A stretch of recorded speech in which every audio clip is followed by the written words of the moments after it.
say you weren't involved or you didn't have anything to do with it, when they can literally hear you on the phone opening the door to the house when you're telling your boyfriend that the baby's missing, and they can hear you open the door on the phone, and there's also a thing in your house that tells when the door opens and when it closes. There's no way to get out of that after that. Like, they already got her with just that piece of evidence that she's lying. Crazy. Got wind that this was going on. Maybe she heard screaming or something. She'll tell you how she heard about this when she testifies. She comes over. Paul hears yelling, comes downstairs, and now everybody's there and they're looking for Quinton. And the defendant, of course, is the only person who knows where he actually is, and that's in a dumpster at Azalea Mobile Home Plaza. And they call 911, and here's what the defendant says.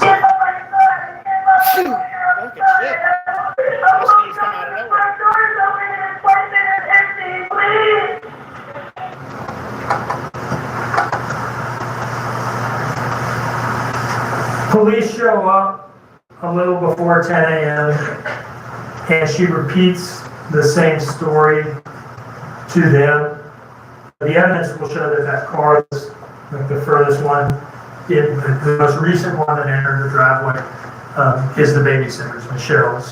She had pulled up, parked her white Pathfinder there. But in any case, the defendant repeats that story to the responding officers, and you'll hear from some of that.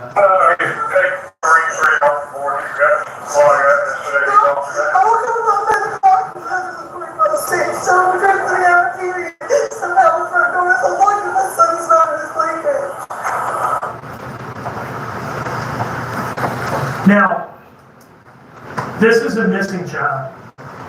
So situations like this, it's all hands on deck. Everybody comes out. Forensics comes out. The forensics unit came out and had a drone up looking for Quinton. Lots of money for no reason. Lots of money put into this case because I think it took like 6 weeks to find him. And a lot of spent money that was spent for no reason because the mother lied the whole time for like 5 or 6 weeks and kept changing her story. Areas of patrol to canvass the area and look for Quinton in the woods. All sorts of people are coming. Most of the command staff for the Chatham County Police Department showed up because this is a big deal and they take these things very seriously.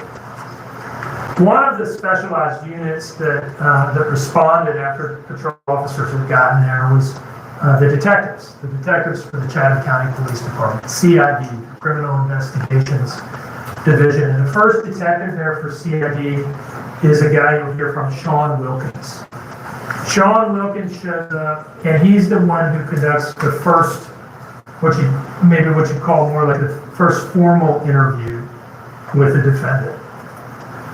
And most notable from that statement that he takes from her at this time is when she says she went to bed and when she says she got up. And you'll hear that she tells him, I went to bed around midnight and I got up around 9. She doesn't say anything at all about this trip to Azalea Mobile Home Plaza a little after 1 a.m. She doesn't want to talk about that because that's the trip that she took to get rid of Quinton's body. So here's her telling Wilkins, I went to bed around midnight and I got up around 9 a.m. When's the last time you saw your child? When I went to bed last night. And what time was that? Do you remember? Around 12. 12? Okay. 12 and I went to bed. I had my wisdom teeth removed yesterday. I'm sorry, that's So I went to bed kind of late. I get you.